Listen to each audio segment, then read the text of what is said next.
A vida é um grande presente de Deus para nós. Com este dia, nasceu uma nova chance de vencer. E você, já falou com Deus hoje? Então, se puder, pare por um instante. Deus quer falar com você. Está no ar, Momento Devocional.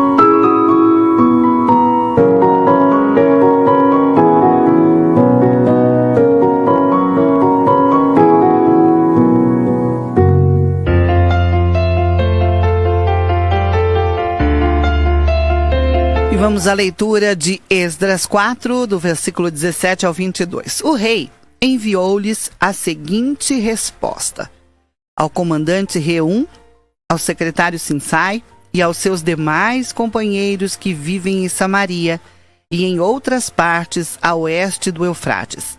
Saudações de paz. A carta que vocês nos enviaram foi traduzida e lida na minha presença. Sob minhas ordens, fez-se uma pesquisa e descobriu-se que essa cidade tem uma longa história de rebeldia contra os reis e que tem sido um lugar de rebeliões e revoltas. Jerusalém teve reis poderosos que governaram toda a região a oeste do Eufrates, aos quais se pagavam impostos, tributos e taxas. Ordene agora a esses homens que parem a obra, para que essa cidade não seja reconstruída enquanto eu não mandar. Tenham cuidado, não sejam negligentes neste assunto, para que os interesses reais não sofram prejuízo. Não sejam negligentes. Tenham cuidado. Pois é. Esse é o rei, contaminado por tudo o que estava escrito naquela carta. Foi isso que o rei ordenou. Tenham cuidado, não sejam negligentes neste assunto, para que os interesses reais não sofram prejuízo. Os filhos das trevas não podem continuar sendo mais prudentes do que os filhos da luz. Isso não pode continuar acontecendo. Não pode. Pode. A gente tem que viver o que é pra gente viver. Nós temos que ser o que é pra gente ser. O que Deus pensa, o que Deus planejou, o que Deus fez. A gente tem que viver o plano, o propósito de Deus. E não é brincadeira, não. Aquelas pessoas fizeram até que conseguiram. Olha aí, vamos pensar, né? Como é que nós somos diante dos nossos desafios? Como é que nós somos diante das nossas metas? Como é que nós agimos, né, diante dos nossos objetivos, aqueles melhores objetivos? Mudança de vida, mudança de práticas, enfim. Nós somos assim. A gente faz até que a gente consegue, ou apareceu uma dificuldade, nós somos aqueles que desistem. Depois eu faço, depois eu penso, depois eu recomeço, depois eu dou um jeito. Eles fizeram até que conseguiram o que queriam. Ontem eu citei uma passagem que hoje eu quero falar um pouquinho mais com você, que é de Mateus 25. Eu citei, mas não li. Hoje eu quero ler Mateus 25, 41, que diz assim, ó: então ele dirá aos que estiverem à sua esquerda, malditos. É Jesus está dizendo isso. Malditos, apartem-se de mim para o fogo eterno, preparado para o diabo e seus anjos. Jesus chama as pessoas que possivelmente estiverem à sua esquerda, de malditos. Poxa, se eu sei disso, tem que fazer de tudo tem que fazer de tudo para não ficar desse lado esquerdo. Tem que fazer de tudo para não ficar desse lado esquerdo. Então ele dirá aos que estiverem à sua esquerda: malditos, apartem-se de mim para o fogo eterno preparado para o diabo e seus anjos. O fogo eterno foi preparado para o diabo e seus anjos. A gente não tem que parar lá.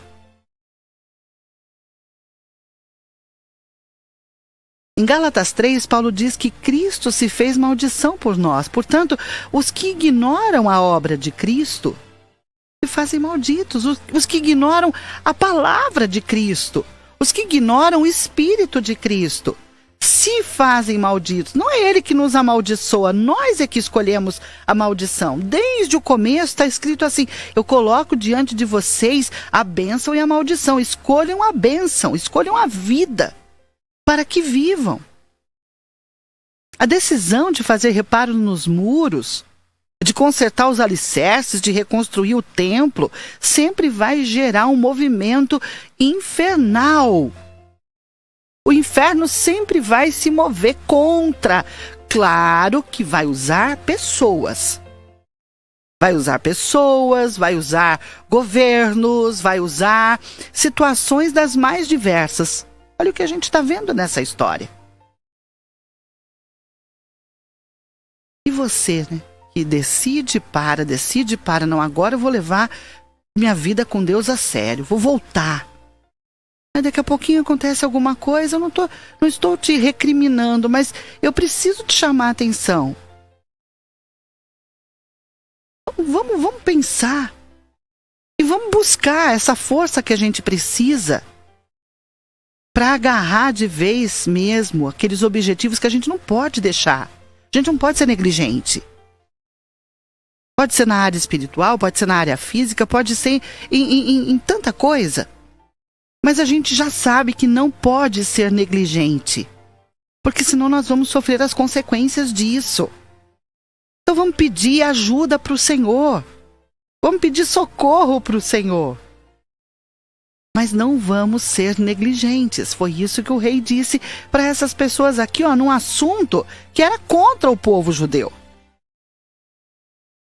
As trevas não podem ser mais prudentes do que os filhos das trevas, não podem ser mais prudentes do que os filhos da luz. Tenham cuidado, ele diz, não sejam negligentes neste assunto para que os interesses reais não sofram prejuízo. O interesse de Deus é a nossa salvação. O interesse de Deus é que a gente viva o propósito. O interesse de Deus é que nós sejamos sábios. O interesse de Deus é que nós sejamos consagrados, santificados. O interesse de Deus é que a gente viva e sirva em amor. Enfim, está tudo na palavra.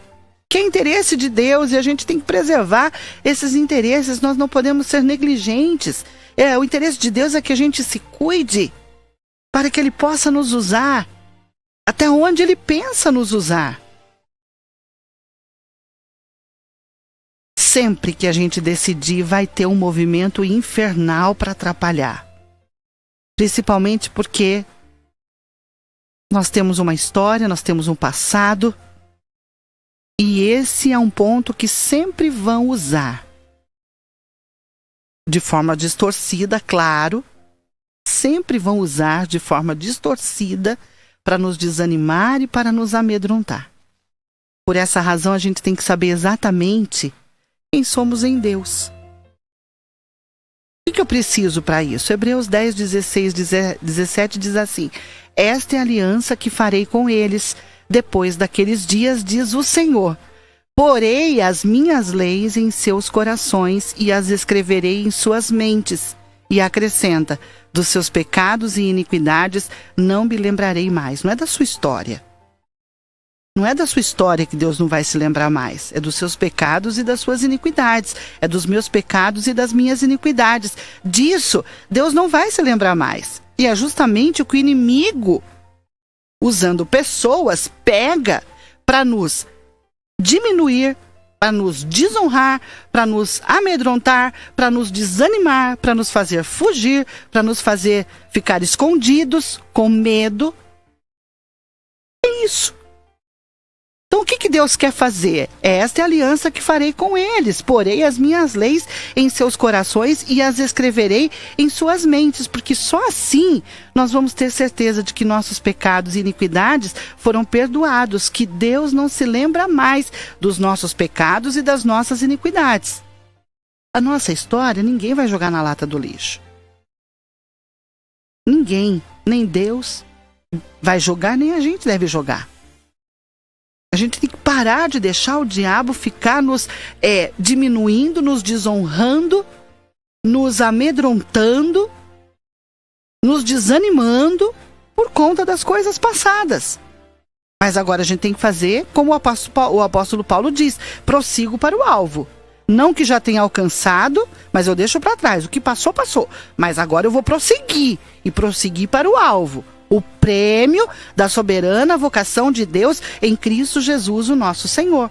Aqui em Hebreus também está escrito no capítulo 13 que Jesus Cristo é o mesmo ontem, hoje e eternamente. Não vos deixei levar ao redor por doutrinas várias e estranhas, porque bom é que o coração se fortifique pela graça e não com manjares, os quais de nada aproveitaram aos que a eles se entregaram. Se fortifique pela graça e não com manjares, os quais nada aproveitaram aos que a eles se entregaram. Você vai ter que fazer exercícios de fé. Você vai ter que fazer escolhas. Você vai ter que priorizar. Você vai ter que deixar coisas que são muito prazerosas para a sua carne, para você começar a buscar as coisas que com o passar do tempo também serão prazerosas no Espírito de Deus. É disso que a gente necessita.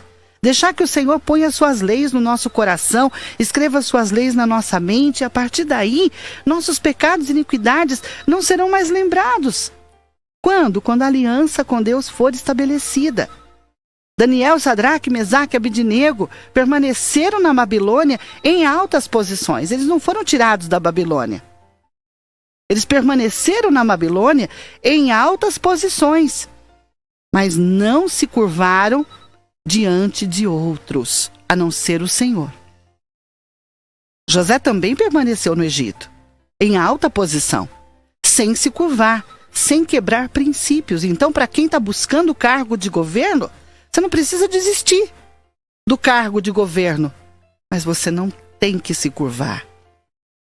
Você não tem que se curvar diante de ninguém, além do Senhor.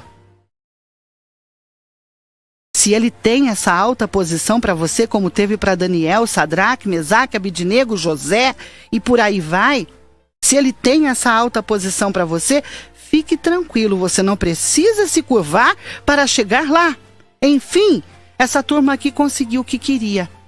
Artaxerxes deu ouvidos aos conspiradores, eles amedrontaram o rei com fortes argumentos, conseguiram ordem para interromper a obra. Os inimigos fizeram de tudo até que conseguiram o que queria. Ou o que queriam, né? E claro que não é diferente com a gente. Não devemos ser negligentes neste assunto. Caso contrário, a gente vai sofrer o prejuízo. Negligente é a pessoa que não é aplicada. Negligente é a pessoa que é indiferente com aquilo que é extremamente urgente e necessário. Negligente é a pessoa que não adota as devidas precauções, as devidas medidas. Como o rei Artaxerxes foi convencido por fortes argumentos, nós também seremos convencidos da verdade pelo Espírito Santo se dermos ouvidos ao que a palavra do Senhor nos diz. Artaxerxes deu ouvido ao que estava escrito naquela carta. Aquela carta o convenceu. O Espírito Santo não tinha nada a ver com isso. Agora imagina você, se você lê a carta em que o Espírito Santo está envolvido, que é a Bíblia. Imagina se você lê a carta em que o Espírito Santo está envolvido no que foi escrito nela. Como Artaxerxes foi convencido por fortes argumentos, acredite você, nós também seremos convencidos da verdade pelo Espírito Santo se dermos ouvidos ao que a palavra do Senhor diz. Quero encerrar lendo 1 Pedro capítulo 3. Um destes versículos está escrito na Bíblia, lá na frente da Catedral da Paz. O texto diz assim, Aparte-se do mal e faça o bem. Busque a paz e siga, não seja negligente neste assunto, para que os interesses reais não sofram prejuízo. Os filhos das trevas não podem ser mais prudentes do que os filhos da luz. Não tem porquê que os filhos das trevas sejam mais prudentes do que os filhos da luz. Faça isso aqui, ó. Aparte-se do mal, faça o bem, busque a paz e siga. Por quê? Porque os olhos do Senhor estão sobre os justos, os ouvidos do Senhor atentos às suas orações, mas o rosto do Senhor é contra os que fazem o mal. Quem é aquele que vos fará mal, se fordes imitadores do bem? Quem é aquele que vos fará mal, se fordes imitadores do bem? Lembre-se de Daniel, Sadraque, Mesaque, Abednego, José. Quem vos fará mal, se fordes imitadores do bem? Mas também, se padecerdes por causa da justiça, sois bem-aventurados. Não temais com medo deles, nem vos turbeis. Antes, santificai o Senhor Deus em vosso coração e estais sempre preparados para responder a qualquer que vos perguntar a razão da esperança que há em vós com mansidão e temor, tendo uma boa consciência, para que naquilo que falam mal de vós, como de malfeitores, fiquem envergonhados os que blasfemam da vossa boa conduta em Cristo, porque é melhor que padeçais fazendo o bem, se a vontade de Deus assim o quer, do que fazendo o mal. Faça o bem, aparte-se do mal. Mas e se não acontecer o que eu espero que aconteça? Melhor padecer fazendo o bem, se a vontade de Deus assim o quiser, do que fazendo o mal. Estevão padeceu fazendo o bem. Deus não impediu que aquilo acontecesse. Mas olha o exemplo que a gente tem. Ele viu os céus abertos e o Filho do Homem assentado à direita de Deus Pai Todo-Poderoso. Palavra de vida. Gospel FM.